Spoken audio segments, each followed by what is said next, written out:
So you know about the jump starts, right? Yep. Yeah. So I don't necessarily want duplicates. Like I prefer to have one of each set. Sure. But every time I buy them, I keep getting. I think I got like 3 Thor decks now, and I'm like, yeah, give me something that isn't Thor, please. I got one. That's good. Because you don't know when you buy those, you don't know what deck you're getting, right? Yeah, they're blind. So I've been chasing the Doom. There's a Doom one that is really sought after. So I've been chasing that. Are the decks different rarities in the sense like are they all equally available? Like if there's the Doom one you mentioned is the Chase one, is it equally available? Is there as many of it? So it's like the Doom card you get in the Doom deck is hard to get in a regular pull. Gotcha. So you're chasing rarity as far as you're not getting any masterwork cards in these. You're getting a rare. Gotcha. And then I have the Great Lakes Avengers, so it comes with a bunch of like random people, but you do get Unbeatable Squirrel Girl, who's like a higher valued card, and then like there's like there's a WandaVision one that gets you some cards that are harder to find too. Gotcha. But yesterday I pulled Incredible Hulk and a Thor deck, so I was pretty happy with that. Nice. It kind of reminds me of when Commander became an official thing and it wasn't EDH anymore, and it was officially supported. How like everyone was buying Commander decks just to get Soul Ring because it was like the easy way to get Soul Ring because otherwise it was like impossible to find. Yeah. So everyone was buying like pre-con Commander decks till they could get Soul Ring for their deck their other like Commander deck that they had. Yeah. Because it was like the only way to get it. So if I still played Magic like I used to, like these Jumpstart decks, it would be awesome to get a box, crack it with 6 people, and just play for hours. You know, until the box is open full. Right. And you can have 2 people playing, like 2v2 next to each other, having a good time. Like that's something I would really like to do. And I think like with the Jumpstart ones, they're making it pretty accessible. Right. The only problem is like I'm so far divorced from Magic that there's so many key phrases that I am unfamiliar with, which I'm once you play a few hands, like I know I'd pick it up pretty quickly, but it still has like that thing where like I can't just roll it up to my son and I sit down because the glossary of keywords that exist in Magic. And what he can comprehend right now is not, he's not going to remember Trample in 3 cards from now. Yeah, no, for sure. But hey, welcome to World of Video Games, everyone. I'm Kyle Hyman. That's Josh Barboni. We're thrilled you're joining us. As always, feedback, questions, suggested topics, hit us up at boardwithvg@gmail.com. We're part of the Place in Video Games podcast family, as well as the Dice Tower Network. So feel free to check us out for all of your, video game tabletop needs. Check those places out. They're pretty cool. But staying on this, CCG talk very briefly here at the start, Josh. Yeah. Have you kept up with Lorcana at all? No, I gave up. It's funny. Yeah. I kind of, so every time I collected, I think all the way up to Winter Spell, maybe. So that's like 6 sets ago now at this point. Right. Yeah. They're releasing them at such a clip. So they put Fabled out, which now apparently is like the hottest set in the world. And I was buying Fabled packs and I hated them because they were just, they're just all recycled cards from old sets. Yeah. So I'm like, why am I buying these packs? I wish I bought more now. But I'm like, why am I buying these packs? They're all the same cards I have. And the thing that drove me crazy collecting versus playing was trying to collect them by set. And then I open a pack of, let's say, Winter Spell, and I get a first chapter card in there. Right. Or I get, Rise of the Floodborn card in there. I'm like, so what do I do with this card now? Is this card going in this set? Am I trashing it? Like, yeah. No, for sure. Yeah, I really dislike what they did with Lorcana. Well, it doesn't seem to have slowed it down. I saw those lions at Disney Springs. Yeah, it does seem like it's still selling well, but I do think in following a little bit like the online discourse about it, it does seem like most people similar. Well, I shouldn't say similar to Pokemon because I don't know that that's fully true for Pokemon, but it does seem like it's many more people just collecting than it is people playing Yeah. Lorcana. If you look at any of the like Lorcana content that is actually about playing the game, views and things like that are pretty dismal. Like they're pretty Yeah. low, but yeah, it seems like the product is selling well. My Elsa Spirit of Winter Enchanted card from the first chapter, it had dropped in price a little bit. I still haven't sold it. I keep thinking about it. Right now on TCG Player, it's $900. Oof. So it's like it had You. dropped, and it dropped being 600. But and there was one that sold recently for like 1,200. So it's like one Wow. of those like, well, clearly there's a market still there, because when it had dropped down to like the 600 price range, I was like, well, that's a lot of money, but also I'm like, well, I don't know, maybe I'll just kind of hold and see what happens at this point. And now it's going back up again. So it's like, well, who Well, you know knows? what you should do? What's You that? should uh trade it in at GameStop and get a Switch too. I've thought about that, but I don't know how much I'd get at GameStop for it.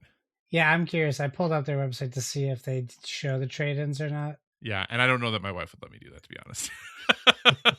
It's kind Well, of like that's a different our card. story. Yeah, it's kind of ours. It's not like mine. Yeah. I should say it's ours. So, and it's not Yeah. officially graded yet. I have thought about sending it to your graded.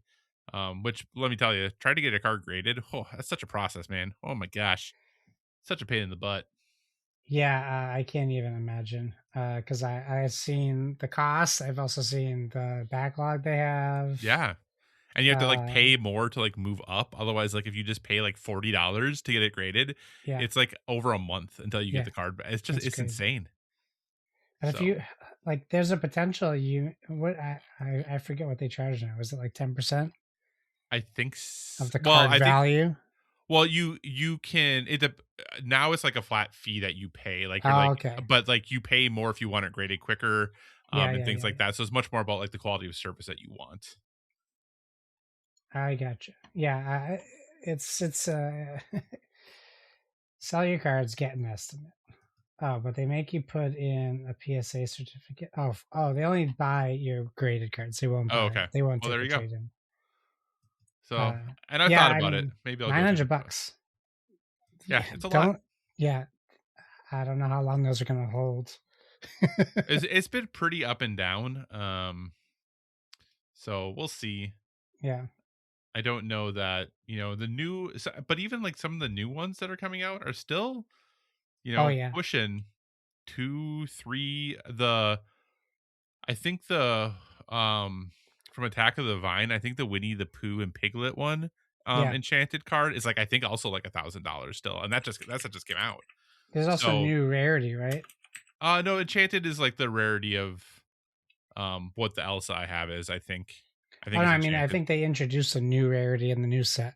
I think they Oh yes, I think they did. Yes. Yeah, it's like a duo kind of card or something like that. I forget what it is though. So Special enchanted rarity. I don't know. Anyways, I saw that there was like these new like crazy expensive ones that came out that were like post enchanted cards. like past enchanted. Oh yeah, I don't even know. That's Yeah, very possible. I But forget. Yeah, I forget what it was. Arcana so yeah. higher than enchanted. Well, that's I'm why, like I just said, yeah. it it's just surprising to me that some of these are holding pretty solidly, because and that's where I think that a lot of it is very much collecting, that is not playing, because it's not like these cards are like in the decks that are winning anything. Yeah. Yeah. So it very much is Yeah, just the no collector. one's putting those on the table, No, no, no, waiting no, for no. someone to spill something on them. Yeah, and not even like the regular version of the cards. Like it definitely isn't even like those that are doing well. So Yeah. yeah. So the new ones are epic, which is in between legendary and enchanted. That started Oh, with okay. fabled, and then iconic is past enchanted. So full card art, lower star foil, only less than 2%. Dang. Okay. Yeah. And I don't know what those are going for, but I can only imagine. Did you see? Speaking of, as we're on the whole board game, card game side, did you see all the flooding at Gen Con? I did, yeah. I've been watching those. Oh my I gosh. watched the Dice Tower vlogs, and Yeah. then I saw some like I saw my wife showed me the video of like the water main break in the Yeah. basement, and then Yeah. I saw the inside the hall, the Yeah. flooding. Crazy. Just insane. Yeah. They had some pretty rough weather. There was a tornado warning, and the like food truck area just got Oh, I saw the pretty damaged. that's Yeah. that's too So bad. yeah, it's too bad. It's too bad. Hopefully everybody was safe. But man, what a rough way to have your Gen Con go. Just that water just pouring in there. Yeah, And water and board games and card games mix really, really they well. don't mix So very well now. yeah, cool. All right. Well, hey, that's a nice impromptu roundabout way to get to our first thing that we're going to talk about. We are a conversational podcast, so we'll see where things go. But Josh, what's the first thing you want to chat about this evening? Well, again, once I see you do it, I'm like, I might as well do it too. But I have less than you. I figured we could talk about. Well, I'll talk about what I'm playing, and Yeah. you had yours queued up. I tried to squeeze a board game in, but we did Lego night last night, so I didn't get to squeeze in a board game. Yeah, I tried to squeeze one in too, but we've been working on our deck for like the summer. That's been our summer project, and that has Yeah. taken like all of my time for our time together of that would be playing board games. Has been working on this stupid deck, Sure. which the end is in sight. Good. We've made some good progress today, but man, summer projects, I tell you. Yeah. So Yeah. Oh boy. Yeah. I'm procrastinating. We haven't started, but we have stuff we have to do as well. yeah, Okay. Yes. What have I been playing? Well, I've been playing a lot of Diablo 4 still. I'm having a hard time putting it down because I'm just really in on the season mode Yeah. and I'm really enjoying my character. And I'm actually pretty excited because I just read that in one of the newest patches, they changed it so when your season ends, you can now make your seasonal character an eternal character. Oh, nice. That's And great. as long as you move all your gear, you have to completely empty everything you have equipped and in your inventory and move it to your chest in the seasonal, and then it will let you. And it kind of basically like wipes out everything else, Gotcha. gear wise. But and I got my first mythic last night. I was Nice. very thrilled about. So yeah, I've been really just playing the heck out of that and enjoying it on the Steam Deck, of course. I am pretty disconnected on the whole Diablo choo-choo train right now. Yeah, Is anything expected for Diablo at BlizzCon? I don't think so. I haven't seen anything like that. I would think I would imagine you'll probably get another collaboration announcement for Diablo. I'm not really sure if they're supporting how much they're still supporting Immortal also. So You're right. it might be more Immortal stuff, but I think maybe we'll get another collab. They've done Doom, Dark Ages. They had and then they just had Warcraft crossover where you can get like some banners and stuff. But yeah, I don't think we're getting a expansion or a character announcement. Because was the last expansion the last expansion? I would imagine so. Okay.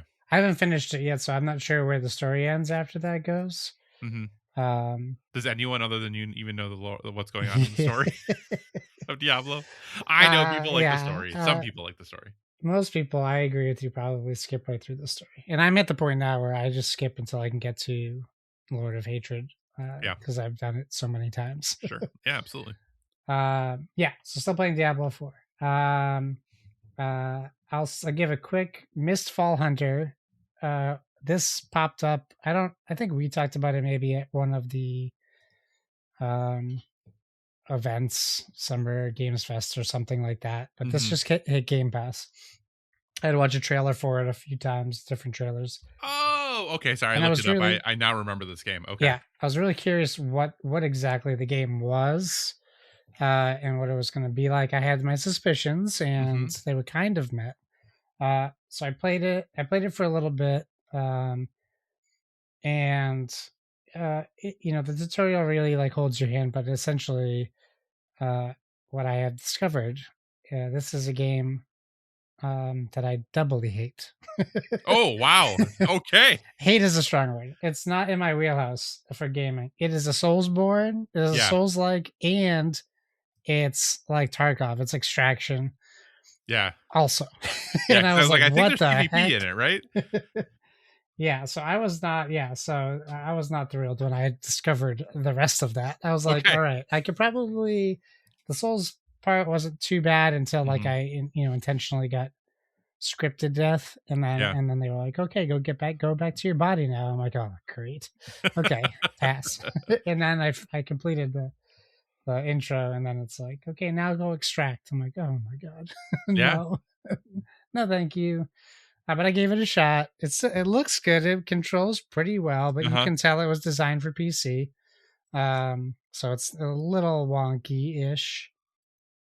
Um, what else do I want to talk about? I didn't put it in here, but I did play the Run. Donnie got the Run on Steam, the Mm-hmm. basketball 3v3 uh game, and I guess it's like a rogue like kind of like you're playing through matches to go to the end, I Right. Sure. guess. Yeah. Yeah. Yeah. It was fun enough.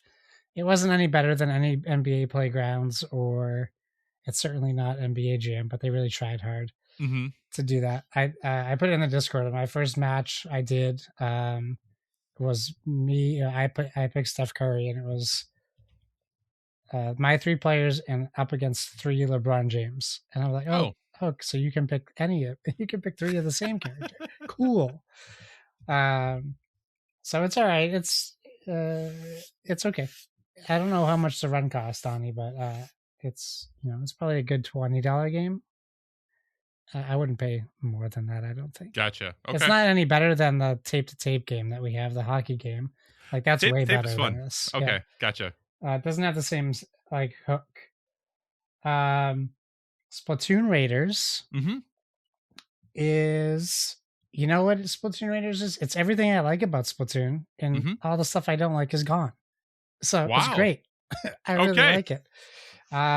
It's essentially like a looter shooter, and you're going through and you're killing all these salmonoids, and you're collecting gems to upgrade your base, and you can find new weapons as you progress, and you can upgrade your weapons. One of the Mm-hmm. cool things I like is if you miss a weapon and you don't pick it up, it still collects it for you at the end of your run. So you're not like missing out on something if you don't backtrack to get a gun that might have dropped from a bad guy. Mm-hmm. You have like this like mech that follows you around, and you can summon it to wherever you're standing to Sure. either jump off of it and you kind of like glide float off of it, or it Yeah. shoots bad guys for you. And you also, the more you play, you can unlock more special abilities that are like gear slots. What's cool is like when you're looking at the screen, you'll see your character, and then your weapons kind of like appear up on the top right, top left, bottom right, and bottom left. Mm-hmm. So they're always visible to you, so you see what your options are for your Yeah. weapons. Nice. Yeah, it's a lot of fun. This is Um, as you know, I have basically T-1 month now to get my Switch before the price goes up. yeah, This is I think the game that I'm going to get my Switch with.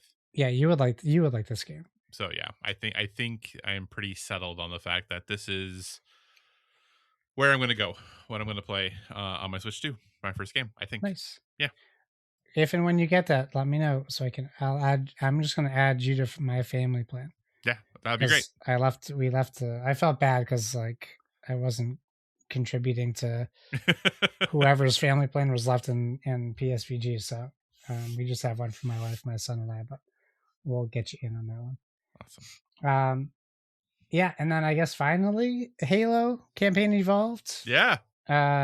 I picked it up when I was on vacation. Actually, I paid the $20 to get it early. Nice. I played it once on vacation, so that's my fault. I also bought a Jackbox 11. Yeah. And we never played it. And I was like, okay, great. I'm Well, so there you glad go. I'm wasting money. And Yeah. I told my wife, I'm like, we're never going to play that again until next summer. Why did I do that?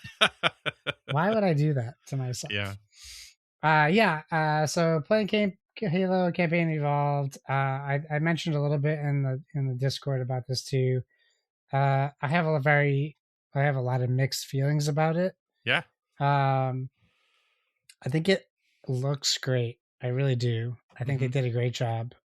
But on the flip side, I also don't like how some of it looks, and I'm mostly talking about the character animations. Okay. Um, and it's like very obvious that they spent more time on certain characters when you're in a room full of them, and like some of Sure. them are blocky, Yeah. and some of them have wrinkles, and I'm like, what were they thinking? What is this? Yeah. Um, and like Master Chief, just there's times where you see him in third person and stuff, and I don't know what it is. Hmm. It just looks fake. Right. I can't explain it, but Sure. I did tag you in our Discord because like Yeah. I did get that Tomb Raider Yeah. AI sloppy feeling from some of the game, Sure. and Sure. I Sure. certainly didn't like that. But I'm trying to be like conscious of like me pushing that onto the game versus what's in the Right. game. Yeah. Fair. But I think realistically, it doesn't matter if my experiences. This seems odd and Yeah. not great. Um, that's my experience, but I'm still playing through it. Hmm. It feels like riding a bike. Like all the levels feel very good and I'm very familiar with the Warthog. They still couldn't really tweak that to make it better. Uh, Which control scheme are you using for the Warthog? Are you using the old version or the new version? oh, I You- didn't know if there was a new one. I didn't change anything from Go, so Yeah, because it's it like right defaults. is controlling the camera angle changes where your truck turns. Oh, okay. So interesting, because mine defaulted to like right trigger to accelerate, left trigger to back up, Yeah. rather than sticks. Because like sticks, it was Oh, always like it am I was the old doing right version. trigger? I don't know. Now I'm Yeah, curious. because I went back in and changed it to the old controls, where it basically is like, yeah, you like where you look is where it Yes, turns. that's the one I have. So Yeah, maybe I did it and didn't realize it. yeah. So because I went in and changed it, because I was like, the Warthog always is a love or hate, right? But it's also, even if you hate it, is there's a way it's supposed to feel. And I didn't, and I tried the new controls. I'm like, I don't think this made it any better. Like, I think this actually made it Right. worse. Yeah. So I went back to the classic there for sure. Yeah. I mean, yeah. It's no Mako. I'm not gonna complain about it too much. Like That's true. Yeah, we certainly have our standard for bad controlling we definitely vehicles. do. Yes. Yeah. So that's my short long list. Josh, let's stick on the Halo Yeah. choo choo train. I'm on a choo choo train chick for some reason tonight. Uh, how many times have you played Halo like Combat Evolved? Like Oh, the original jeez. Halo, how many times have you played that story through? Countless. I couldn't Okay. even tell you. Okay.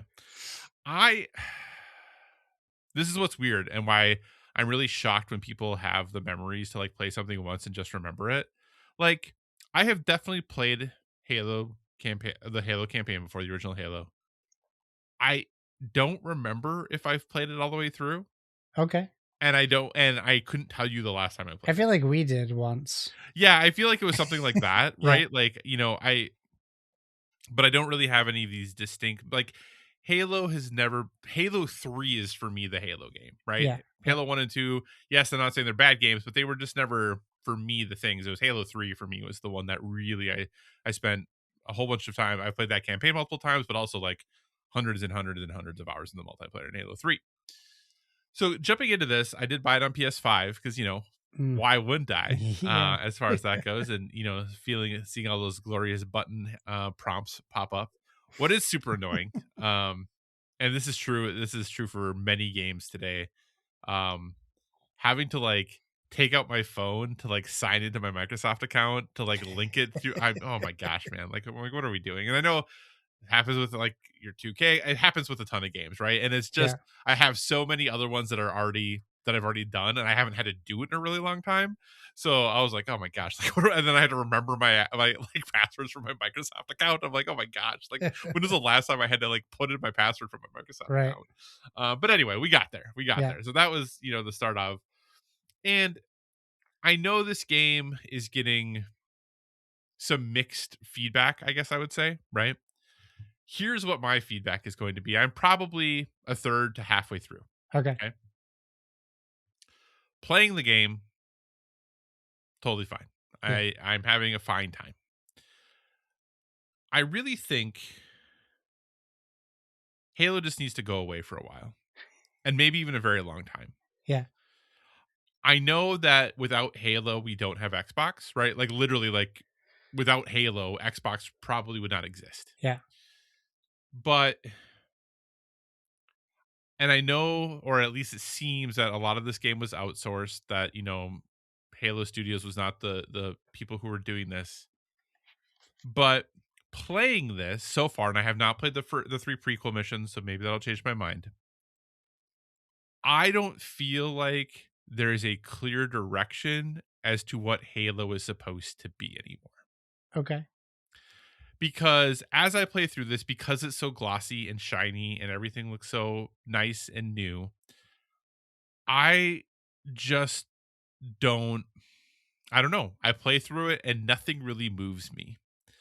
Everything and maybe I should be playing it on legendary instead of heroic, like maybe that would change it, but everything just seems yep, that's what I would expect it to happen. And like I said, it would be different if I had played this game so many times, Yeah. right? But I'm going through it and nothing like moves me. The music is still exceptional, Yeah. but like I don't feel there's like no friction. Like it almost feels like they're moving towards like the PlayStation route of like we're gonna grind off every jagged edge. We're gonna like round Yeah. every corner, right? And while I think for some PlayStation games that works really well, because like in Spider-Man, like the movement through the city is so exciting, so that's amazing. In God of War, the combat is so engaging. I literally am like burn through my assault rifle, use my magnum, back to my assault rifle Yeah. until Yeah. and like that's it. That's it. That's all I'm doing. Yes. That's all I'm doing as I'm progressing through this game, right? And yeah, I could pick up a sword because swords are available now, and yeah, but like I don't need to. I don't need to do any of those things. I don't pick up. I just look at swords now. I'm like, why would I pick this up? So I really feel like this game. I think the thing that when I play this, it just does not feel inspired. It feels a very uninspired remake. Yeah, I You, understand that. you That know, makes a lot of sense. and I feel because Halo is like, man, my memories of Halo 3 multiplayer and like just getting my teeth kicked in while I learned to use the BR and finally getting good at the BR. Then like I just have so many memories tied to that of this awesome, cool, like kind of like rugged experience that I had to like learn things and grow and do all this stuff. So maybe that's my own bias, but like I just don't feel like I'm learning or having to grow. And maybe if I did a lasso run or whatever, I would change my tunes. Yeah. But I don't know. I just feel very uninspired playing this game. And I was actually really excited for it. Like I was Yeah. really, really looking forward to playing this campaign again, really looking forward to kind of jumping back into this world. But yeah, I don't know. Just something I feel like, and maybe that's just because this old game is old, right? Yeah. I feel like almost everything Halo has done, other than the music, like there are things that do it better now. Like this has Hmm. been outclassed, this has been outshone. The shooting feels good, but shooting in a lot of games feels good now. Yeah. Um, what I would love to see, here's my wild, wild take. And I know this would never happen, but I'm going to just throw this out into the universe and say, hey, here's what I feel like should happen. Xbox is really focused on going back to exclusivity, but it seems like I think most people would agree Halo Studios has not been a great steward of the Halo franchise, That's safe. Yeah. right? You know who was a great steward of the Halo franchise? Bungie. You know who Sure. really needs a new game to make? Bungie. So if Yeah. I'm PlayStation, I go to Asha and I'm like, hey, we got off on the wrong foot. Seems like there was some friction. We know that you want some exclusives, and we totally we agree. Exclusives are the lifeblood. But hey, how about we work together on the next Halo installment? It's going to be cross-platform, but because there's going to be this robust multiplayer for it, you want that big base anyway. But hey, let's have Bungie make it. Bungie gets to make a game that still like gets to do the shooting. It goes back to a place that is like shepherded, the area well, and it's way less risk for Xbox and it's way less risk for PlayStation. Yeah, I They can think come together. PlayStation would have to change the release date of God of War Aloe first, though. Something's gonna get delayed. What awful thing that they did. Yeah, something's gonna get delayed. That's fine. I don't think that date's sticking. But yeah, so I don't know. Halo Campaign Evolved. I'm gonna finish it. I just don't feel very inspired by it, and I was hoping to. Yeah. So maybe that's me putting unfair expectations on the game, but it just feels like um a yeah, like I said, it just feels uninspired. It just feels like a game that lacks direction, other than like let's add polish. Right. And yeah, and like you said, even some of the polish is Too not polished. yeah too polished in some places, and not polished enough in others. Yeah. And I will say running through some of these areas again, like the open area, like going out, like when you're outside, it's great. But man, some of these interior spaces are just It's the awful. same thing over and over. Yeah. And I'm like, man, if I didn't have a point telling me where to go, I would never be able to find my way through this place ever, Yeah. because it Yeah. all just looks the same. No, they look different. Like the different places look different, but like when you're in that structure, it's like all purple hallways that all Yeah. look identical. All the That all Covenant stuff is just yeah. a Oh my terrible gosh. maze. Yeah. Yeah. So Yeah, anyway, I will say I agree with you. Also, like what I am experiencing when I'm playing it is I just want to play multiplayer, and the fact right. that it isn't even there, Yeah. it's kind of like a bummer. I do look forward to trying the randomizer and seeing what that experience is like. I think Agreed. that it's cool that they added that, but I don't think that's going to give you too much extra life. That's the multiplayer was really the big selling point to Yeah. Halo. I believe after Halo 1 and 2, like that's really where like they Agreed. were like, hey, let's move on from this narrative. It's still there, but it's like when you ask me about Diablo story, Right. it's like, tell me the story about Halo. Like you could tell me that there's the flood, but yeah, it kind of gets lost itself a little bit. But I also feel the same way. Like I can like rewatch shows all Hmm. the time because my brain doesn't I don't pick up everything. So Right. like when I do play through Halo again, there's certain things that are sticking out, but then there's also stuff going like, wait, I did I do this before? Uh, so that happens to me a lot, which Yeah. makes my games more replayable for my fragile, fractured mind. Yeah. No, it's true.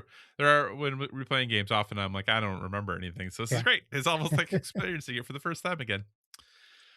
All right, so that's Halo Campaign Evolved. Some other things I've been playing recently, on old Steam Deck. One is Tears of Metal.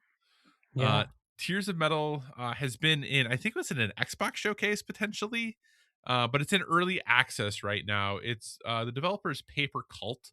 They made that game Blood Roots, that yeah. people might remember from a couple years ago. They have a really unique look to their game, but basically, uh, Dynasty Warriors, but Scottish, right? It looks cool. I Yeah, downloaded it. I haven't played it yet. yeah. It's basically what the game is Dynasty Warriors, but Scottish. But what I will say, many episodes ago, maybe even not that many, I was talking about an old game I like to play on 360 that was not a great game, but I loved it. And that Yeah. game was 99 Nights, right? Yep. This to me puts me back in that 99 Nights Oh, experience, nice. in the sense of like Dynasty Warriors, because I'm a simpleton, that game is way too complicated for me. Like there's so many different like ways that you can go into it, and the captains and like the controls, like it's just so much for me. Yeah. This game, heavy attack, light attack. Yes, you have like battalions you bring in, and special units you can bring in with you and all this good stuff. But for the most part, you're like, hey, I'm gonna save them, and there's ways that you can like uh as you build up different meters, you can have them like attack specific people. But it's like literally like a button press of like, hey, um, my meter's built up, so I'm gonna hold down like the left bumper and hit X, and that means that my swordsmen are gonna attack the person that I'm targeting right now. And that's all it is, right? And then you just wait till your meter builds up again. But otherwise, it's just light attack, heavy attack, dodge, and shield / parry. Right, that's it. And you go in. It's a roguelite, so you go in, you pick where you wanted to land. You go and you have different objectives of like kill this many people or defeat these two bosses or do whatever this thing is. Then once you do that, you pick the next part of the map that you want to go to. You progress across the map until you get to the boss of that kind of stage. If you beat that boss, go on to the next kind of map section. What's interesting about this, or kind of neat, or a cool spin that they put on it, is that in theory, if you wanted to, you could go to like every single different location on the map to like get as many resources as you can to build all these things up. But the more places that you stop at, the higher the difficulty gets. So if you go as like in a straight line to the boss, when you get to the boss, it's actually going to be easier to defeat than if you stop at like every like Oh, okay. different location on the map along the way. Then once you eventually die, you kind of go back to your base. You're able to upgrade yourself. You're able to upgrade that like you have swordsmen, you have pikers or guys, and you have archers. You can like upgrade the quality of them. You can recruit new ones of them to give like different abilities. And then you have these other people that you bring that are just individuals that have their kind of own special abilities that they do, and you can upgrade them as well. There's multiple different characters you can play as. And yeah, that's it. Oh, and then you can like unlock different equipment, upgrade that. So it is very much like going through upgrading all of these different things that have you go into the run. And once you're in there, you go through and you plow through. And obviously, as you're increasing your abilities, getting through the runs gets faster and faster. That is kind of like the biggest drawback I would say right now is that I think they're working on mid-run saves, but it's not in Mm. the early access version. At least it wasn't when I last played it. I think in their roadmap is one of the next things they're working on. But like runs can be over an hour. So it is like, especially if you're good, and start getting deeper than you ever have before, uh, not being able to kind of quote unquote save it is a pain. But on Steam Deck, you can just pause it, close the Steam Deck, and you're good to go. Yeah. Unless it updates because it is early access, so they're updating it a lot. So that's kind of like my biggest pain. The other pain a little bit is that camera angles can get a little bit funky just because with buildings sometimes like you'll go into a building and then like you see the wall but you can't see your character anymore. So you're like, Okay. well, shoot, like you have to like spin the camera or do those sorts of things. Yeah. Other than that though, I'm loving it. I think it's really great if you're looking for or want a little bit of a more accessible, if you would, Dynasty Warriors style game. I think this is super easy to recommend. It's pretty inexpensive. I think it's like $25 normally, but I think it's still on sale for like 10% off right now. I think it might be on Game Pass when it goes into 1.0. So that's Okay. just something to be aware of. Double check that. Don't quote me on that, but I think that's what it is. But right now, the reviews are very positive with over 1,700 reviews. Nice. So it's a fun game. Really, really enjoying it. Runs really well on Steam Deck. So that's Tears of Metal. Another game I'm playing also on my Steam Deck is a game called Pathogenic. This is the developer is Aberrant. There we go. Aberrant Labs. This is another roguelite twin stick shooter. Okay. But the interesting spin on this is you play a pathogen in the human body. And so Okay. you are like playing through, like you go from like the skin to like the intestines to the stomach. And as you are unlocking your upgrades, there are different upgrades that like pathogens would have. So it's like, oh, here's a different mitochondria to like attach to like the different parts of you, so like you can shoot faster or like whatever. So you are like evolving as a pathogen in the body. Okay. It is great. It's just really fun. It, like I said, it is a twin stick shooter roguelite. So if you're like not into those things, don't be into that. The upgrade paths are pretty kind of complicated. Like understanding how, like what to pick to like upgrade as you go and the impact that's going to have is pretty challenging to do that in a meaningful way. But the game controls well. It's really fun. It's beautiful to look at. You definitely have to be into those things, and if you're not going to love it. But it's like $10. It's on Steam. I really am enjoying it. So if you're looking for a fun twin stick shooter roguelike, Pathogenic is a pretty easy recommendation. Nice. And then the last thing, just very briefly, I really wanted to play a platformer, Yeah. and I just couldn't decide. I was like, well, I don't really want to buy one. So I was like looking what I had, available to me, and Sonic Cross Shadows Hmm. Generations is a game that I had. Josh, I don't know that I've ever finished a Sonic game. Nobody has. So I was like, well, this looks kind of neat. We'll give this out we'll take this out for a spin. Have you played this game before, Josh? Yes. Okay. I don't know if I'm going to keep playing it because, and this was really weird. I've only played it once so far. I played it. Yeah. It was late at night that I played it. I got motion sick. Okay. I get that. Yeah. I was like, I don't know that I've ever gotten motion sick playing a video game before, like ever. Even in VR. Well, maybe a little bit in VR, but that's it. Yeah. So I was like, yeah, this game is making me feel a little queasy. So we'll see. Maybe I'll go back to it. Maybe it's just because it was late at night and I was super tired. The other thing I will say, and I'm a firm believer of this game, this game moves super fast. Yeah. I I think it's too fast in the sense of like I don't know how I'm supposed to like know when to do anything. Like especially like Yeah, when you're going forward is fine, but when you're in the side scrolling sections, I'm like maybe I'm just old and this is old man yelling at clouds. But I'm like, I feel like I'm just supposed to guess when I'm supposed to jump, or feel like, well, I haven't jumped in a sec, so maybe I'll jump now and that'll work out. Like, I don't yeah, know. Like, I don't know how I'm supposed to react. And this is from someone who loves rhythm games, like plays action games that really like worry on timing. Like that all I'm fine with. But for whatever reason, this game, old man, I don't know what it is, but I was like, holy crap! Like, I just feel like I'm running into stuff that I didn't even know was there. So yeah. Did you play Sonic Frontiers? I played like 20 minutes, maybe like 2 hours, I should say, of like Sonic Okay. Frontiers. I was like, I feel like that's easier to get. Those 2D Sonic games, even the 3D 2D Sonic games, Yeah, they're brutal. And yeah. they're just too fast. And when I play them, it makes me wonder what like Mike's. I have a fond memory of Sonic on the Genesis, but it must not be that crystal clear because I'm like, I definitely didn't beat Sonic on the Genesis. There's no Yeah, way. and I do think that the momentum is fun, but when the momentum stops, like getting it going again just sucks. Yeah, you feel Like so slow. you feel so slow, and yeah.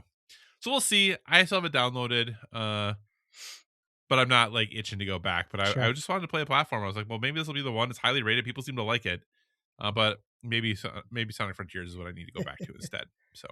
Yeah. But that's it. That's what I've been playing. As we roll into August, there's quite a few games this month. I know that at least I want to play, and I think that you want to play as well. So Yeah. I feel like we might be pretty regularly talking about what we've been playing. But with that, Josh, what's something else you want to talk about tonight?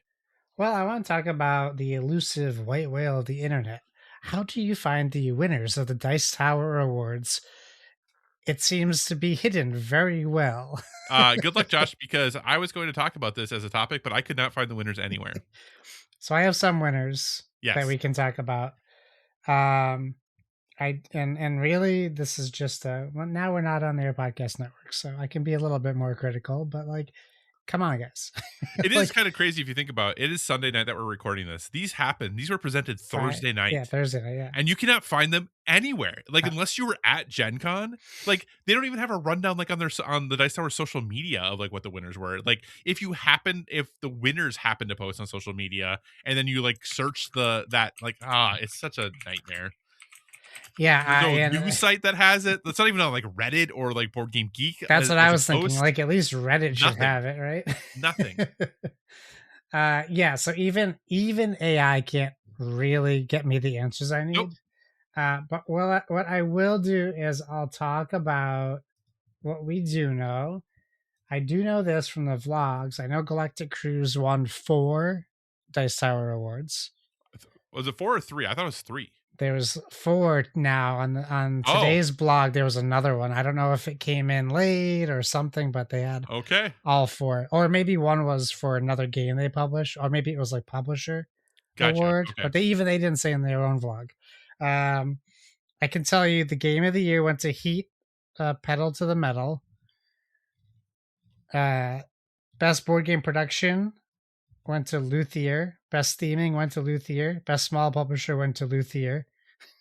No, these have to be last year. That has to be last year's results. No, it's this year's 2-player game tag team. Best artwork, Critter Kitchen. Remember, Dice Tower. Oh yeah, Critter. Okay, yeah. Yeah, Critter and Dice Kitchen, Tower's yep. like usually like a year late Why for did I think that? games. And then they inducted Code Names into their Hall of Fame. Yeah. Also, Fliptoons won. I think it was like best new game or best welcoming game or something. Welcoming, I think. Yeah. Fliptoons won as well. But yeah, I couldn't find anything, and I searched different keywords, different phrases. I checked Instagram, I checked Board Game Geek, Reddit, Facebook. I was like, I'm gonna find these. I'm determined, and that's the best I could do, and that is with the help of AI. AI on my phone better than AI on my computer for some reason, and it's both are using Google. I don't know what that's all about. Because I think Galactic Cruise won 3 awards. Yeah, so maybe the 4th one was a publisher award. Yeah. Yeah, crazy.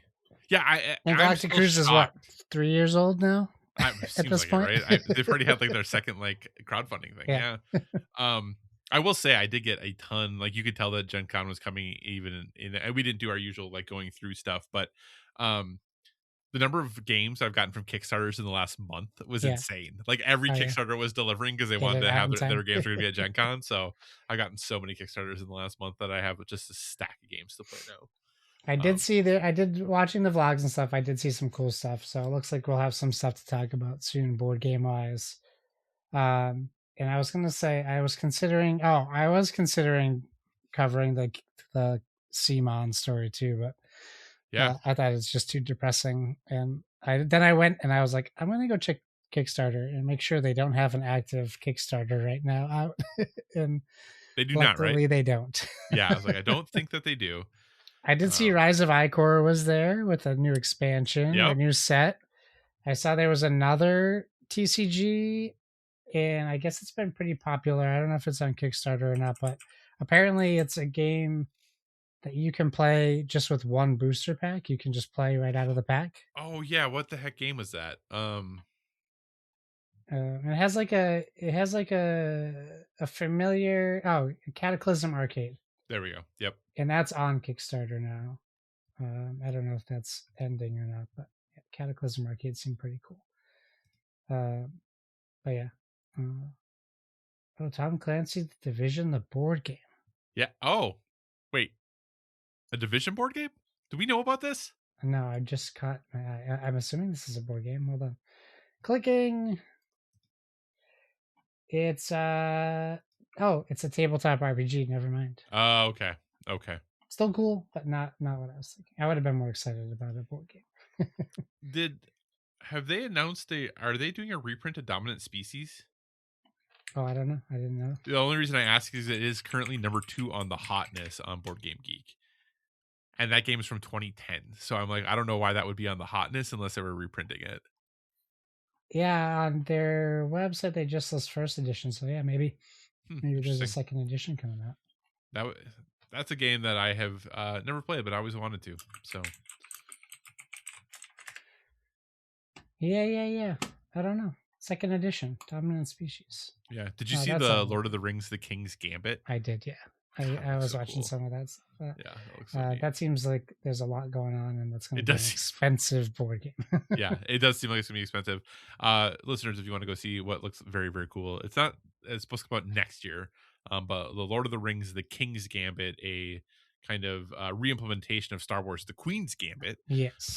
But Restoration Games and Space Cowboys are partnering to deliver this game, and it's really kind of cool because they have like the different areas of Middle Earth that are kind of laid out, and you're kind of working your way across the entire kind of landscape, if you would. It looks very, very cool. They have Minas Tirith, and it's got to be like 24 inches tall. Yeah, it looks intense. Like, it looks what? super intense. And that's what's so hard is you don't know if like, is that something just for Gen Con? Yeah. Or is that actually going to be an option in the box? In a giant box. Yeah. Well, knowing what they did with Return to Dark Tower, I'm assuming that actually is going to be an option. So yeah, it looks really cool. But we'll see how that all goes. So yeah, they need to make finding those awards a little bit easier. That is for sure. 100%. It's impossible. Here we are 4 days later, still no idea. Really. All right, Josh. If there's anything I think we need more of, I think we need more video game adaptations, not into board games because we already have so many of those, but into movies. Correct. I think you're right. It's sorely missed. Yeah, sorely missed. We don't have enough of them, and they're all good. Every single one of them is great. So did you? This is a side tangent, but did you see the trailer for Matchbox? I have not seen the trailer for Matchbox. So it's starring John Cena. It's basically what I have to imagine because it's by Apple. So they got Tetris movie, now they have Matchbox movie. Watching the trailer, like 3-minute long trailer, what I have to imagine is this was a fully filmed heist movie that went straight to the vault, and then they recut it and just included clips of Matchbox cars, because when you watch the trailer, boy oh boy, even the trailer doesn't do a good job at making us believe that this was originally a Matchbox movie. Here's what pound for pound, maybe movies is well, no, even for movies, I think for the most part, Apple tends to make better stuff than most other I streamers. agree with you on that. Yeah. And maybe this won't live up, but I think in general, if you look at like the number, they release way fewer things than everyone else. But I would say overall, the quality of what they release tends to be higher than everyone else. Yeah, I But agree. yeah. So, all right. Well, something that we'll have to decide how quality you think it's going to be. Atari announced they have signed a deal with Universal to adapt 10 classic games to films. Now, I think Atari was talking a lot about this. I don't think I saw Universal say anything about it, but maybe that says something. But Josh, here are the 10 classic games that are now up to become box office hits.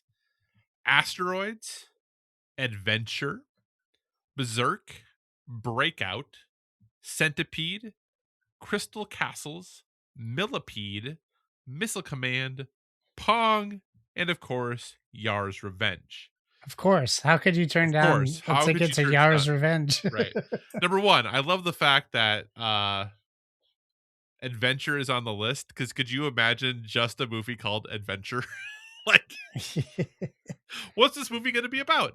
An adventure. That's what we're doing. Here are my questions for you, Josh. Question number one. Yeah. Which of these movies of Yeah. these 10 are you most interested in? Number two, how many of these 10 are actually going to come out? Oh boy. Well, I won't say that I'm interested in these, but we talked about you made sure for me to put Hungry on my horror movie list Yeah. to watch this year. Centipede and Millipede, boy. If you ever had great candidates for a horror movie that I wouldn't watch, I would not watch. I can't stand them in real life. Why would I watch? I won't watch Spider horror movie. I won't watch Centipede horror movie. I'll tell you that, and certainly not Millipede. Because when I heard about this immediately, I was like, okay, are we gonna do like a horror version of You like have Human to. Centipede? Yeah, you Human have to. Centipede, that series already exists. Like, are we gonna do that? Like, are we going that direction? You have to do horror for Centipede and Millipede. I don't see any other way. I think I loved Crystal Castles, but Sure. I think if I had to pick, I really, I think Adventure is like great. I think it could be very tongue in cheeky and It just could. call it Adventure. Yeah, I it think that would absolutely be could. awesome.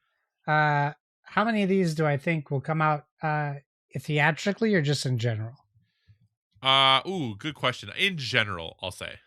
In general, I bet we get 4. Okay. Theatrically, I bet we get 0. Yeah. Oh man. Now here's the thing with this being universal. I could see, you talked about Centipede and Millipede being horror movies. Yeah. Could you imagine? So they, make this horror movie with Centipede, let's say, or Millipede. And isn't Millipede the sequel to Centipede? Anyway, it doesn't matter. Could you imagine then that they take that and they say like, hey, we made this horror movie, so now we're going to turn it into a haunted house at Halloween Horror Nights at Universal Yes, I Studios. could see that. Well, Like, did you see what their one is for this year? Like every year they do a big one. Like one well, year they did Us, one year they did Stranger Things. they do because they have, I think it's 10 haunted houses, and usually 5 or 6 of them are like licensed IP. Yeah. Yeah. Oh, I thought there was just one. Yeah, okay, that makes sense. I thought Yeah. there was just one big. Well, the big one they're doing this year's Fort Nightmares. Yeah. For their Halloween Horror Nights. Yeah. Yeah. Well, and I guess I'm thinking of Orlando. Maybe it's different in Hollywood, but yeah, That's a Hollywood one. Yeah. Okay. Yeah. Because I think in Orlando, I think they have 10 houses each year. It Okay, might be cool. 8 or 10. But then yeah, usually 4 or 5 of them are like licensed IP. Because like this year, like one of them there is like Ozzy Osbourne. Oh, okay, that's cool. Yeah. I think they have another Stranger Things house this year for season 5. I can't remember what the other ones are, but yeah, like 4 or 5 of them are licensed IP things. Well, plus now they have their whole horror land. Yeah, Dark Universe. Yeah. Well, that's an Epic Universe, right? So I guess it's separate. Yeah. Yeah. Yep. Yeah. So, but I could see that. Like, I think that would be really neat to kind of like even extend that. Of these, the one I could see them tackling first is something like Asteroids or Missile Command, because I feel like those, if we go back to like the disaster genre of movie making, Yeah. right? Like we have basically a Day After Tomorrow, Sure. Volcano, like whatever, like schlocky like movie you want to make about the end of the world. Yeah. Greenland 3, like whatever you want it to be. That's kind of where I think we'll see first. I do think something like Pong, I could see it being more similar to BlackBerry Air, like kind of like the corporate-y, how did Pong come to be, Sure. thing around that. So I could see a movie that's a little more in that vein. But of these, I think we'll get 3. I think we'll get a Pong, we'll get a Missile Commander and Asteroids, and we'll get like a Centipede. And I think those are the 3 that they'll try. They'll probably crash and burn, and then Yeah, they'll yeah, move yeah. on. I think So it's probably going to be closer to a Jumanji situation, I think. yeah, I think But yeah, yeah. if you like reading these people, right? So Mhm. these 2 people, Yeah. the first screenplay, it's coming from Matt Riley and Carl Hampe. Uh-huh. And Riley, I love this line. Riley is best known as a studio executive working in leadership roles. So a studio exec is writing whatever their first screenplay is. They didn't say which movie it's for. Mhm. Who is, and Hampe is the producer from such hits as 2019's Hellboy, the movie nobody saw, Yeah. Jungle Cruise, and that Adam Driver dinosaur movie 65. Oh, yeah, I forgot about that. There is Yeah. no way these 2 stand a chance. Yeah, and we're reading this from Game Informer just to At least it's not Kotaku. yeah, it's from Game Informer. So yeah. The current creatives are not don't give you a lot of confidence. But Josh, that doesn't mean they might not make something great. It's true. You It never could know. happen. It could happen. I am Maybe not in Yar's the Revenge is their first one. It's going to be a revenge story. about a young boy named Yars. Oh Ugh. man. Yeah, I don't even know yikes. how that would work. And they spelled Berserk wrong. It's Berserk. It's not Berserk. Oh yeah. Oh no, Berserk. Now you have me wondering about my spelling of things. No, it's in the story. You didn't spell it. They spelled Okay. it. Berserk, not Berserk. You don't go Berserk, you go Berserk. Wow. No, maybe I'm No, you're right. Am I You're right? right. Berserk, right? Yeah, Berserk. So I don't know. Is it an Atari game? Berserk Atari? Because I thought it was with a Z. The Atari one is with a Z. Okay. There we go. All right. But maybe it's not like the property isn't technically that way. I don't know. Maybe just Yeah, Game who Informer knows? Who misspelled knows? it. Anyway, there you go. 10 Atari movies coming, maybe. We'll see how they go. I don't want to like, poop on something before it's even made, but you never know. So, all right, Josh. Final thing we're going to talk about. So when we recorded a couple weeks ago, we talked about the games that have come out this year, the kind of the highest ranked ones, and kind of what we had played and not played, and all that good stuff. But I was like, Yeah. hey, you know what? We have done that pretty consistently each year of like kind of look back over the past year, but we use OpenCritic for a lot of things. And I was like, what does OpenCritic say the top 100 games of all time are? Now, important thing to know that OpenCritic does not go super far back in the past, right? OpenCritic's a more recent thing. So their list of games isn't necessarily going to include games from, 1993 and things like that. Yeah. But I was like, hey, let's kind of briefly run through their top 100 games according to OpenCritic. Let's see how far we get. Starting at number 100, working our way backwards, and just give yays, nays, surprises, anything that we kind of think that we want to comment on as we go. Sound like a plan? Sure. All right, Josh, number 100, Dwarf Fortress.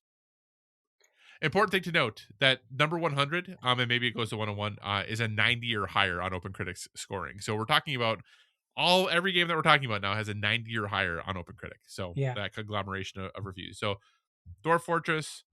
So I'm familiar with Dwarf Fortress. People have told me to play this, and every time I look at this game, I go, what the What the hell heck? is this game? Yeah, no, I think Dwarf Fortress might be very good, but I am not a person to know if it is very good. Right.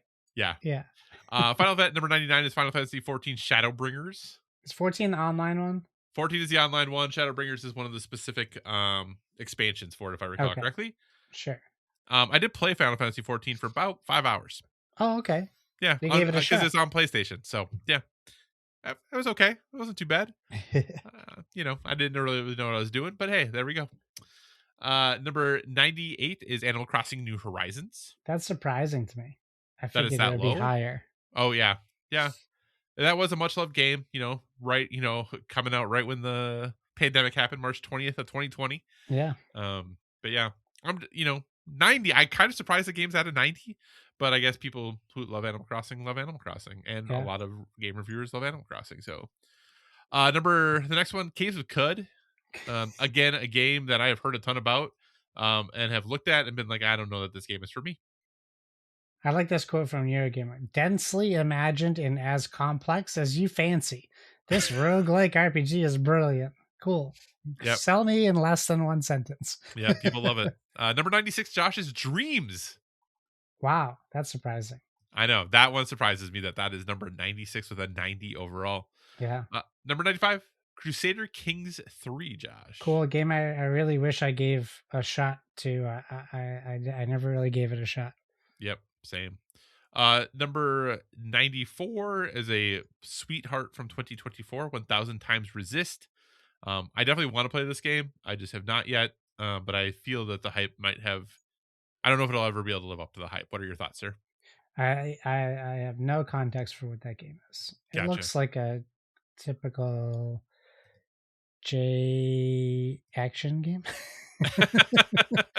It is. I think probably most. I don't want to say it's a walking simulator because it's not. It's more of an adventure game, I think, than a traditional walking simulator, but very narrative focused. Okay.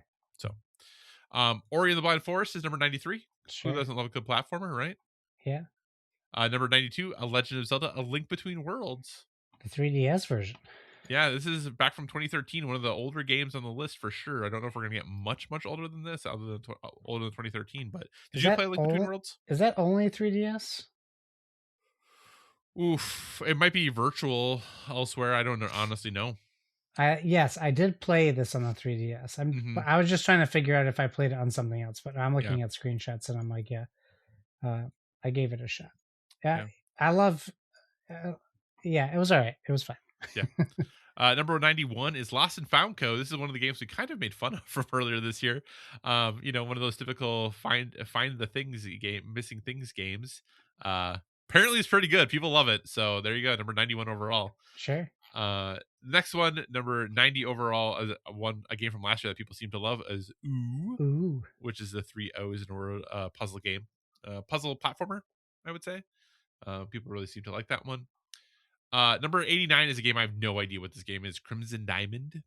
Crimson Diamond. Yep, not a game I'm familiar with. Oh, it's like a point and click adventure game. There you go. Perfect. Number 88, a game that people seemed, again, man, a lot of like these niche games that people loved. Slay the Princess. Yes.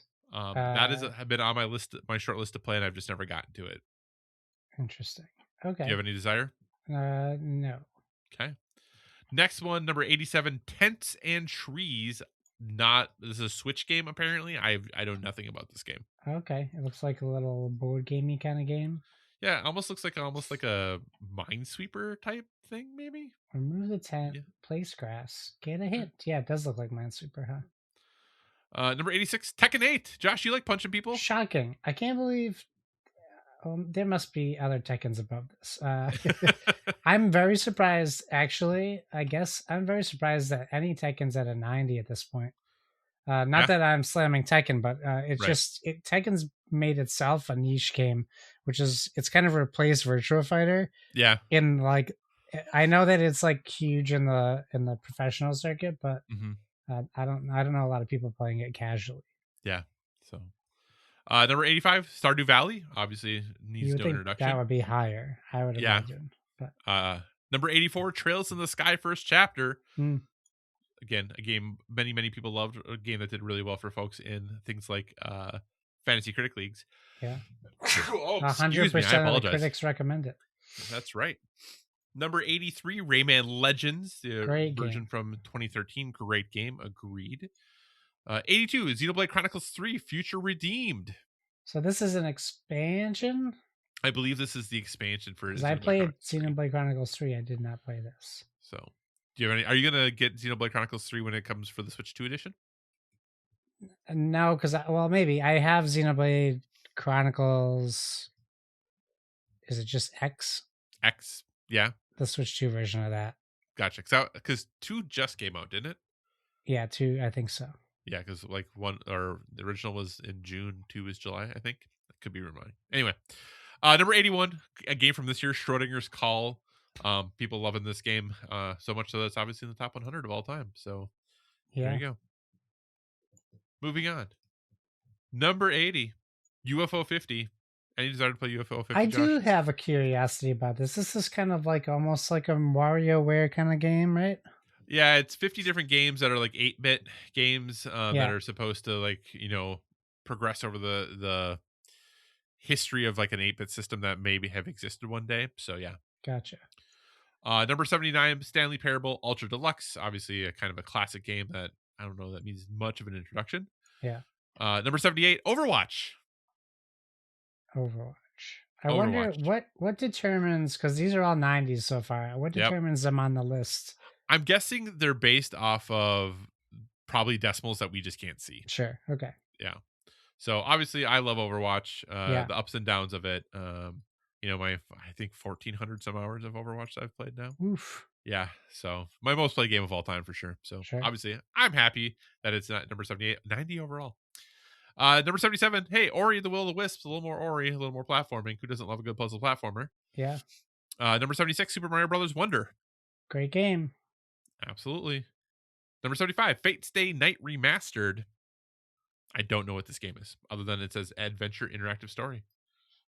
Yeah, another JRPG style looking game. Doing things like this I love to do because it helps me realize how little I actually know about games. We know so little. Right? It's ridiculous. Number 74, Split Fiction. Wonderful game. Yeah. We're at 91 now for scores, and we have been for the last couple. Number 73, Forza Horizon 6. Yeah, it is. It does seem that the tail for that game, though, has not been great. I feel like some folks have been frustrated with updates recently. Oh, I haven't seen that, but yeah. But like I said, that could just be the hardcores on Reddit who complain about everything. Who knows? Yeah. Number 72, Sectori, one of my favorite games from last year. That no one other than like 7 people played. I feel like, but it's great. Number 71, Bayonetta 2, the Wii U / Switch game. Oh yeah, nice. Number 70, Forza Horizon 3. Josh, do you agree with this being higher than Forza Horizon 6? Yeah, Forza Horizon 3 is great. Awesome. Number 69, Dota 2. Number 68, Bloodborne. Yeah, a game that I probably will never play.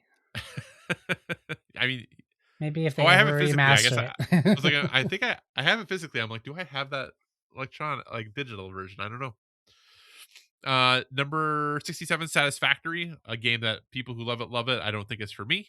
I see there's a board game coming out for it. There is a board game coming out for it. Absolutely. Maybe that will entice me to play. Number 66, Destiny 2, The Final Shape. Nice. Number 65, Mina the Hollower. Again, another game from this year. Yeah. Number 64, Hollow Knight Silk Song, the indie darling of last year and the last decade, really, with Hollow Knight. Maybe someday I'll play Silk Song. I don't know that today is that day though. Number 63, Inside. Josh, do you love Inside? No, but I love what they did. Yeah, it is a cool game. I like it. I am the people who love it. I am glad that they love it, but I also don't understand the love for it. But I like the game, but it's just like the people who love it really love it. Yeah. 62, Final Fantasy VII Rebirth. Cool. Number 61, Dave the Diver in the Jungle. You'd love to see it. Does that mean Dave the Diver is going to be higher? Or we'll have to wait and see. Do you think it'd be funny if Dave the Diver in the Jungle is higher than the base game? I do think that would be funny. That would be funny. Number 60 is Asgard's Wrath 2. I believe VR I own action. That. And I don't think I've ever played it. It's supposed to be amazing. So, 59 and Roger. This is a game from last year I just have not gotten to yet that I really want to. And Roger. Yeah, very narrative story. Oh, It's super short, yeah. but very much just a narrative-driven game. 58 Pizza Tower. Man, again, a game people who love Pizza Tower really love Pizza Tower. Pizza Tower looks insane. Yeah, it is pretty insane. Number 57, Nier Automata Game of the Yorha Edition. These names are ridiculous, but I Nier's really like Nier Automata. Oh, I think Nier's a great game. I love Nier. Yeah. Yeah, absolutely. A Game of the Yorha Edition. Yorha is interesting. Yeah. 56, Donkey Kong Bonanza. Yeah, banana. Ooh, banana. Ooh, banana. Number 55, Street Fighter 6. Oof. Higher than Tekken. Higher than Tekken. I think it is better than Tekken. I don't think it's a great game, though. Okay. Number 54, The Seance of Blake Manor, another game from last year that people loved. Number 53, Mario Kart 8 Deluxe. Josh, is this going to be the highest ranked Mario Kart on the list? Yeah, it has to be, right? I would assume so, but Yeah. we'll see. Number 52, Celeste. Great game. Love Celeste. Yeah. Number 51, Divinity Original Sin 2 Definitive Edition. Nice. Josh, I was so bad at this game when we played it. We only played it for a little bit. I know, but I was so bad. I couldn't do anything. I just died all the time. Every fight we ever tried to do, I just died. It was so bad. It's Baldur's Gate 3 really fixed that. Yeah, they really did. They really did. Number 50, Nier Automata Become as Gods Edition. What? Another Nier Automata, the same game. This is just the Xbox version versus the PS5 edition. Yeah, who knows? Who knows? I don't know. It is what it is. 49, Shadow of the Colossus. Yeah, great game. Should be higher. Yeah, I don't know. I feel a little guilty every time I play that game. I feel so bad. I very much have the. Am I the baddie? Kind of. That. 48, Balatro. Excellent game. Number 47, Portal Companion Collection. That's both Portals? Yes, on this is I think the Switch packaging of Portal and Portal 2, I believe. So yeah, I guess Portal 2 is doing all the heavy lifting in this one. I think so, yes. Good for them. Yep. 46, Microsoft Flight Simulator. This is the 2020 version. Yeah. Again, man, I have no doubts that it's good, but top 50 good? I mean, this fits into the people who love it thing. Yeah, that's true. 45, Disco Elysium, a game I have yet to play. Oh man, Kyle, I have started this game like 10 times, and I have gotten to varying degrees of the story each time, and I really like it, and I don't know why, but I'm crippled by the decisions. Yeah. There's like literally, I probably told this on the podcast before, but one of my playthroughs, I just died in the room you started in by accidentally electrocuting myself from bad rolls. Because it really leans into this like narrative role system, which is really cool, but it's a challenging game. Yeah. I am more likely to play it that since they like add it since now there's like voice acting and things like that in it, I'm definitely more likely to play it than I would have been before. But 44, Forza Horizon 5. Look at all these Forzas up in this top 100. Yeah, good. They all deserve to be in there. Number 43, Dragon Quest 11 S Echoes of an Elusive Age Definitive Edition. Yeah. I think I played, 80 hours of Dragon Quest 11. And I don't think I finished it. You didn't finish it, yeah. No, I didn't finish it. Number 42, Forza Horizon 4. Is this going to be the highest rated Forza? I think it's the best one. I think it's the best Forza Horizon. Okay. Number 41, Resident Evil 4. This is the 2023 remaster. Yeah, I didn't play that. I was like, I have such a good memory of Resident Evil 4 that I didn't want to. I did play the Oculus Quest one a little bit because I did end up buying that when I got my Quest, and I was like, I can't do this. Yeah. But yeah, great game. Yeah, I got as far in that game as not very, because I was killing rats. Oh yeah. Yeah. Yep. For the little side quest for the one vendor guy. But anyway. That's all the farther I've ever gotten in that game. I know everyone says it's like one of the best games ever, but that's all the farther I've ever gotten. Number 40, Smash Brothers for the Wii U. Great game. Love it. A lot of good time with that. but not quite as good as number 39, Super Smash Brothers Ultimate. I love Smash Brothers Ultimate. I've had more fun with Super Smash Bros. On the Wii U though. Okay. Number 38, Demon Souls, the 2020 version. So this was the launch remaster for PS5. I tried. You bought it. I tried to play it. Yeah. I want to claim that I'm a person who can play Souls games, but I'm just not. Yeah. Listen, I agree. I really, I think we both really wanted to play Elden Ring and like it. Yeah. We're just not those people. Number 37, Resident Evil 2. This is, again, the remake. Yeah. Very good remake. I think the least strong of the remake ones, though. Really? You think it's less strong than 3? Did they remake 3, though? I Yeah. thought it was just 1, 2, and 4. Nope, they did 3. I missed 3. Yeah. Oh, wait, Nemesis, right? Yeah. No, yep. I knew that. I just blanked it out. Because it doesn't matter. Yeah. Number 36, God of War Ragnarok. Cool. Agreed. 35, Tsukihime, A Piece of Glass Moon. I have no idea what this game is. This looks to be like a narrative-driven game. It's a visual novel. Yeah. Yeah. Huh. Based off of an anime, it looks like, probably. Probably, right. Yeah. With Again, like that. So much I don't know about video games. Number 34, Josh. Clair Obscure Expedition 33. You surprised that it's here? I think I missed that one. You missed that game? Didn't that come out last year? It did. No. Number 33, Grand Theft Auto 5. Apparently a better game than Clair Obscure Expedition 33, Josh. It's also 10 years older than it. It is. It's had a lot of time to age into maturity. Speaking of aging into maturity, The Witcher 3 Wild Hunt Blood and Wine. Yeah. I have tried to play The Witcher 3 so many times, and I just can't get over the combat. I've tried it a couple times as well. I feel like we're I don't know, we complain. I feel like we complain about like all the games that people love. We're just like, this is why this game stinks. I do, but I think to be fair to us, we try everything. We do. We literally try everything. Well, no, that's not true, because we did not try Tsukihime, A Piece of Blue Glass Moon. Sure, but if we sat into this conversation right now, we could, and in the past we have made these decisions to go ahead and do that. That's true. That's very, very true. Like I was thinking when you talked about it, I was like, what we should do is and it was on the last page, I forget the game, but I was like, we should pick this whatever game and play it. That would be okay. Oh, Disco Elysium. I was like, we should just do like a let's play, and let's do. Hey, next month we're just gonna. But we had too much going on this next month. Number 31, Metal Gear Solid 5: The Phantom Pain. My secret shame. Did you know this about me? I don't think I tell many people. I haven't played this at all. Does it surprise you? I played the beginning. I played the beginning when it came out. I think I was having a hard time with Kiefer Sutherland being my snake, but I don't think that's an excuse that I stopped playing.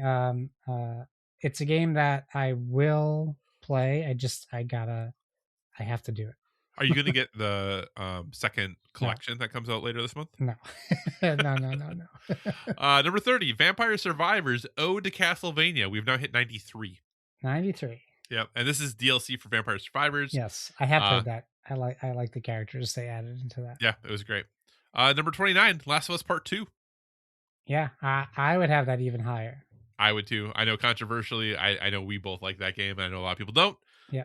But I enjoy it. Number 28, Final Fantasy 14 Endwalker. So again, one of the DLCs for Final Fantasy 14. Number 27, Witcher 3 Wild Hunt. Yeah. Number 26, Metaphor ReFantazio. That's a you game. That is a me game that I own and have yet to play. I pre-ordered it and I have never played it.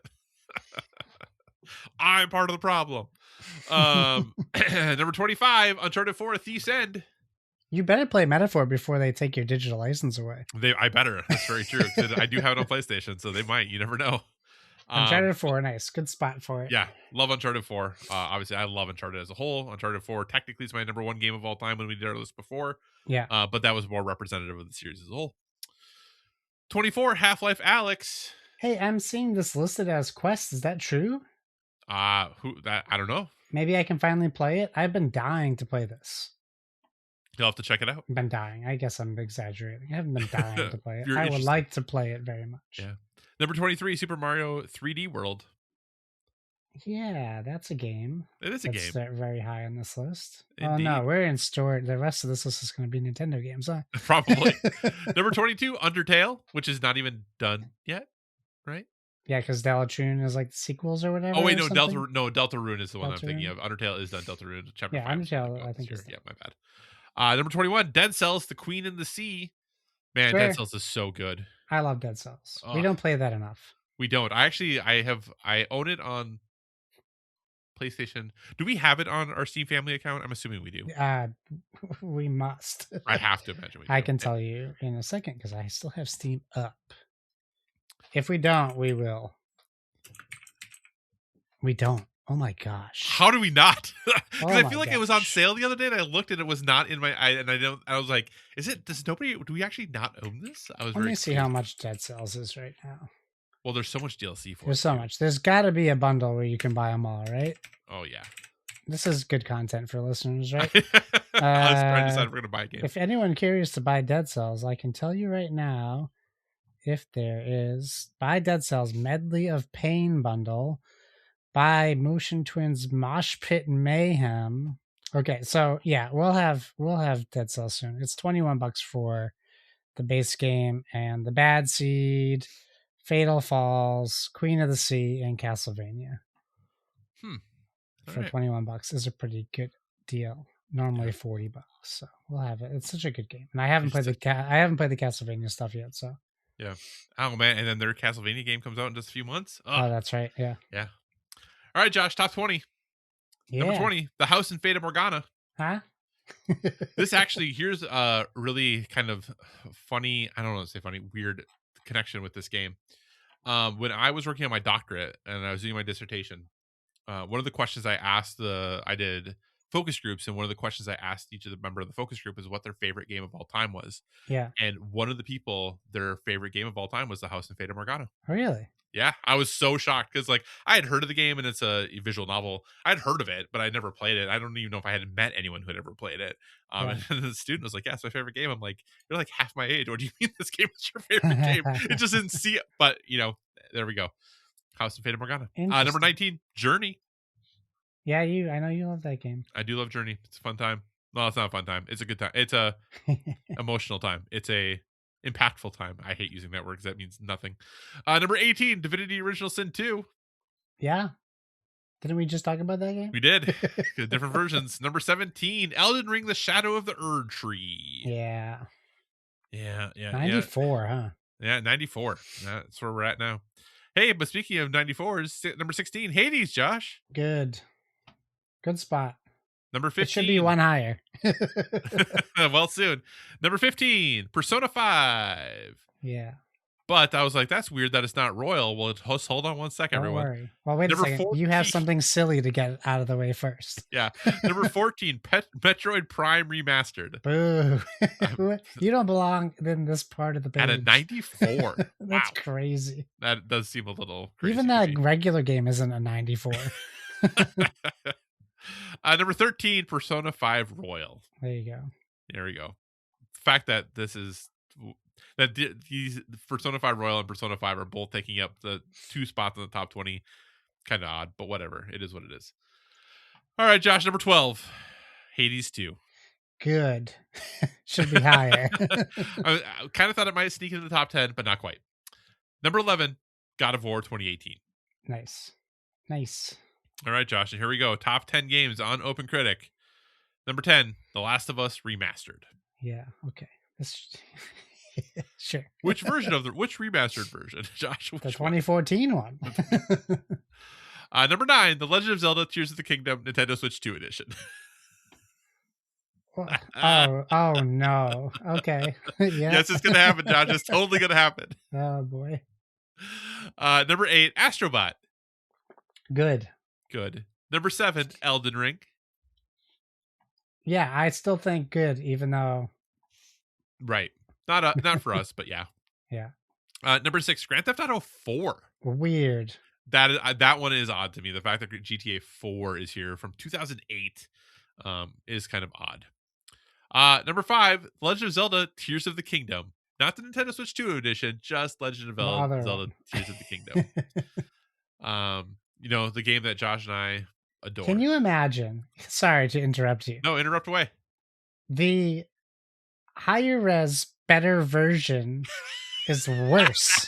Yeah, it's lower. It's lower. It even has a score. It's a 94. It's a lower score. Yeah, it is. It is. That's bonkers. Number 4, Red Dead Redemption 2. I don't know, man. I like Red Dead Redemption so much more than Red Dead Redemption 2. Josh, Red Dead Redemption 2 to me is my oh gosh, the game that you talked about. That you started a bunch of times. Oh, Disco Elysium. Yeah. Red Dead Redemption 2 is my Disco Elysium. I have started Red Dead Redemption 2 6 times. Always gotten to roughly the same spot. Every time I shoot that guy on the porch instead of getting off of my horse, I stop playing that game. I think it was Red Dead Redemption 2. It might have been in the first one. I don't remember. One of them, though, one of the times I stopped playing the game, I was out in the middle of nowhere, like doing the whatever. Yeah. And I was riding my horse, and I got attacked by a wolf. Yeah. And because I'm bad at video games, I was tracking the wolf to shoot it, and I ended up pointing straight down and shooting my horse because it ran right in front of me. So then my horse fell over and died, and I was in the middle of nowhere, and I just shut off my system. I'm like, no, I'm done. I'm done. I just am done. Yeah. Number 3, Legend of Zelda: Breath of the Wild. Oh wait, there's no room for the Switch 2 edition here? Apparently not for this one. Number 2, Baldur's Gate 3. Yeah, this is a weird list. I don't understand this number 1. And number 1, Super Mario Odyssey. I've played this game. I have too. A lot of Marios. This is not the number 1 game of all time. According to OpenCritic, it is. Yeah, so that means the people are correct, right? Because the reviewers. The people who say it. This is based off review score. Yeah. So, but my dogs are saying hello. Crazy. So there you go. I mean, good for Mario, I guess, but I don't. Yeah. Yeah, I hear you. Any huge surprises there, Josh? Yeah, I think I knew Mario Odyssey was number 1, but I forgot, so it's a wee surprise. I'm just befuddled with Legend of Zelda: Tears of the Kingdom Nintendo Switch 2 edition. Being lower. Yeah. It's really shocking to me that's yeah. Josh, what do you think, without looking, what do you think the 100 number 101 is? What was the first game off the list? Without looking. It's not like Breath of the Wild Switch 2 edition? No, it's not. It's not. But it's from a publisher who we've talked about multiple of their games. Or a developer. Currently? Already? So is it like... there is from a developer that had multiple games in the top 100. I don't... Is it a PlayStation game? It's on PlayStation. But it's not a PlayStation. It's not a PlayStation Studios game. I don't know. What I couldn't even give you a good guess. Once I say it, you'll be like, Sekiro: Shadows Die Twice. Oh, all right. Yeah, yeah, that's a very beloved game. Yeah. So beating out Minecraft, huh? It did, yeah. Beating out Minecraft. I gotta know where Breath of the Wild Nintendo Switch 2 edition is. I gotta know. Breath of the Wild. I wonder if it got enough individual reviews as a Nintendo Switch 2 edition. Oh, it doesn't. I don't see it. Yeah. I'm not searching right. But anyways, yeah, maybe it didn't get enough reviews. So, cool.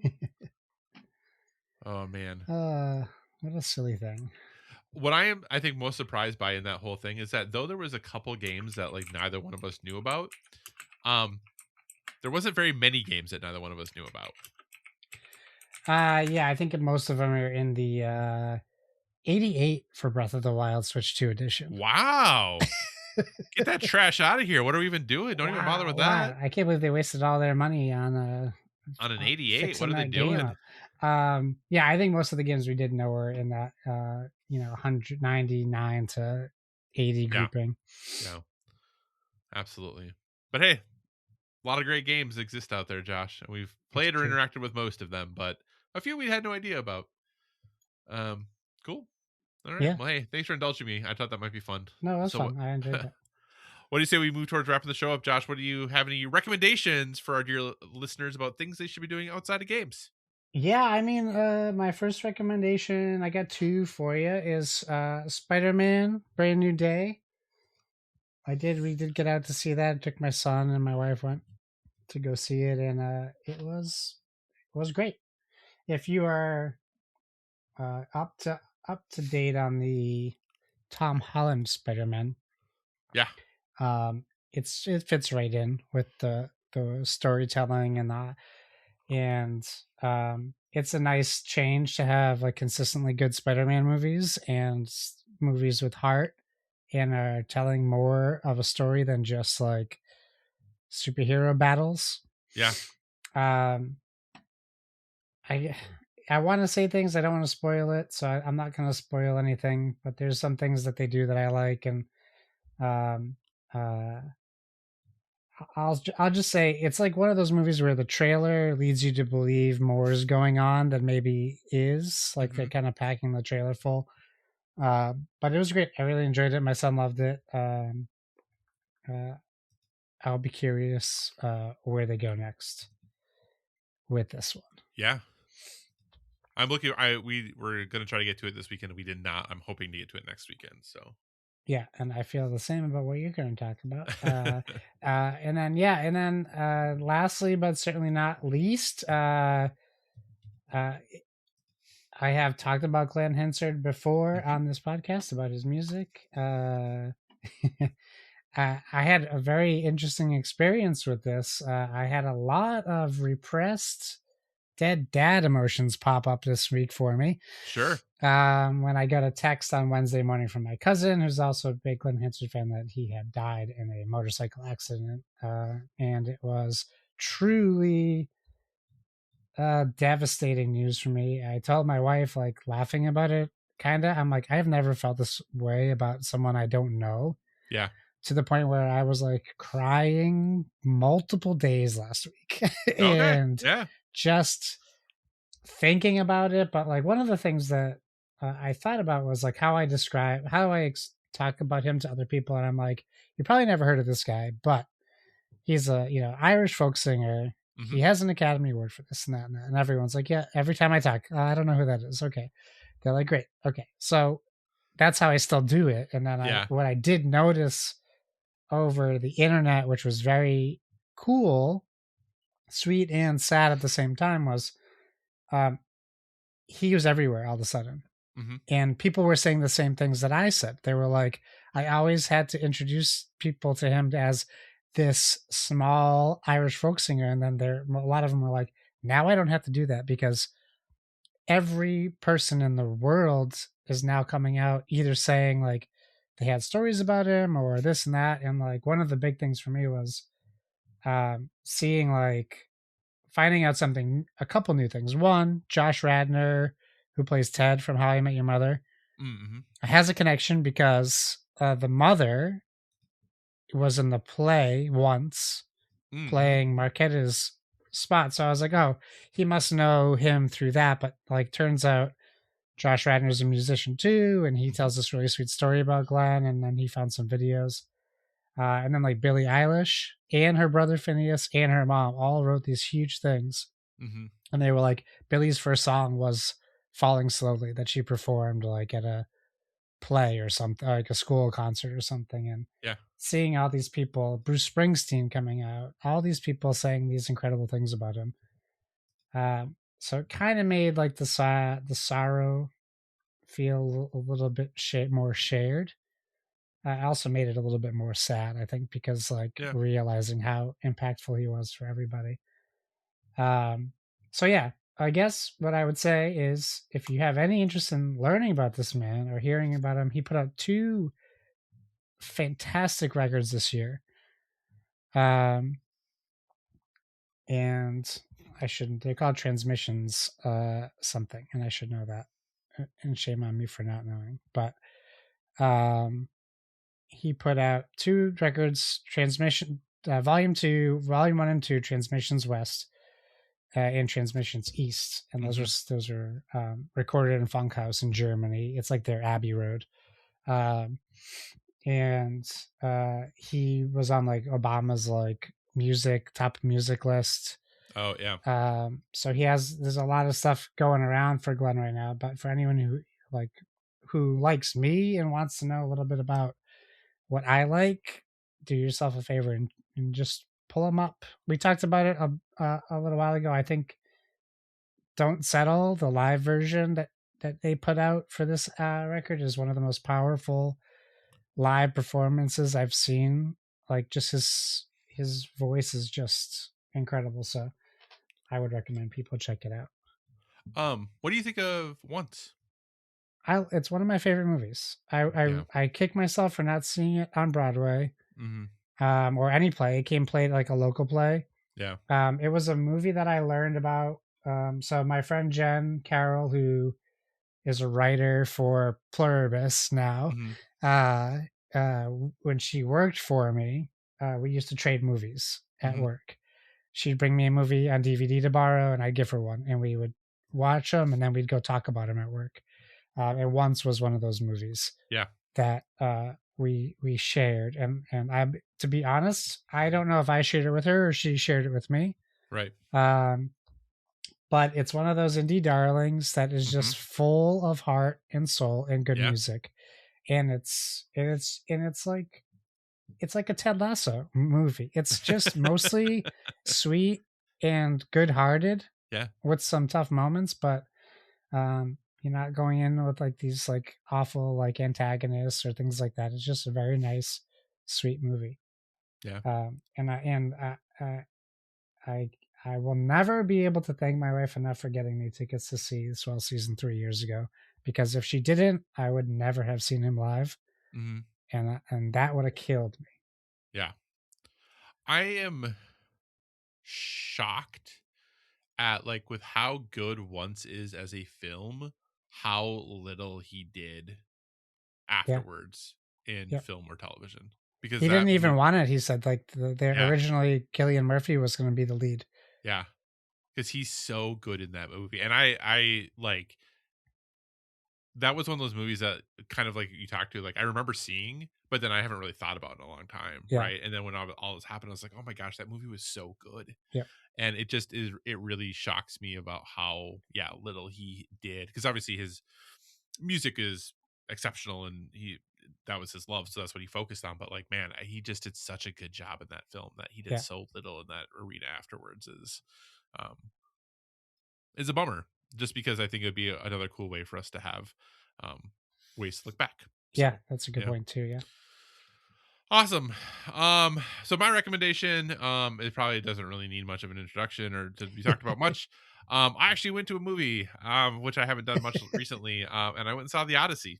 Now, Awesome. one thing I can say is, living where I live, there is no argument about like what the best version of this film to see or format to see this movie in, because I don't really have a choice. Oh yeah, I was gonna say, you have the choice. We don't No. have like 70 mil IMAX, Yeah, lime, like none of that's an option for me. Like it doesn't matter, right? So I did go to what is the biggest screen in my area, but yeah. that doesn't really mean all that much. I will say that overall, I really did enjoy this film. I think I like it a little bit less than a lot of people do, Okay. but I do think it is still easily worth the 3 hours. It did not feel like 3 hours. It was what I would definitely quantify as a good sit. Um, Christopher Nolan really has a way of framing movies that is just not really matched by anyone else. Yeah, And I don't say that that's better, that he's better than other people, but the way he uses film to tell stories, I think, is very effective. It's very engrossing and gripping, and he's able to even tell stories that, for how long this movie is, it still feels like you're just kind of skimming the surface of a lot of things. oh yeah, But it still is meaningful and um really resonates deeply. And what I have to say is, I know that back in the day, this actor got a lot of crap for the roles and the things he did, but like as of recently, like Robert Pattinson is just an exceptional he's so actor. good. He is so so good. Like, I know, yeah, whatever his early roles, but man, his recent stuff is so good, and he is so amazing at playing someone you just want to punch in the face so badly. Yeah.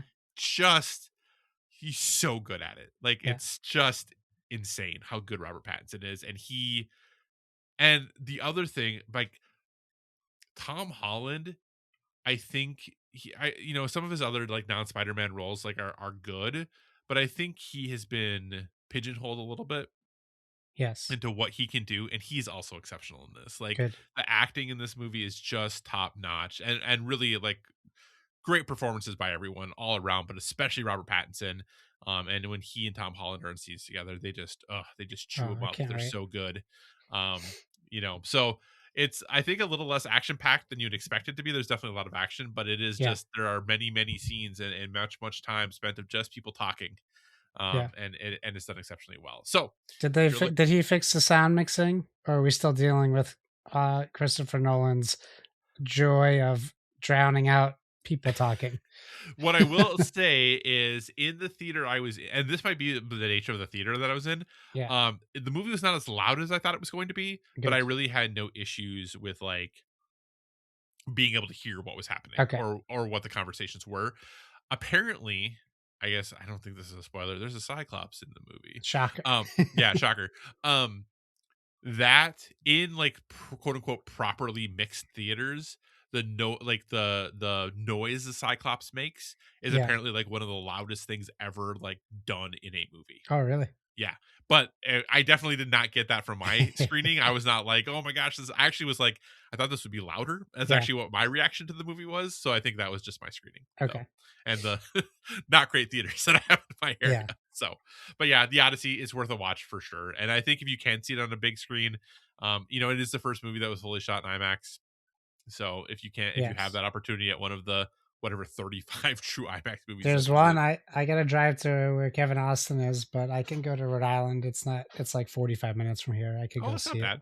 Yeah, if I could drive, if I could drive 45 minutes, I mean, I had to go like 30 to get to like my quote unquote big screen. So Yeah. yeah, for sure. Yeah, I might do that. Yeah, The Odyssey, it's pretty cool.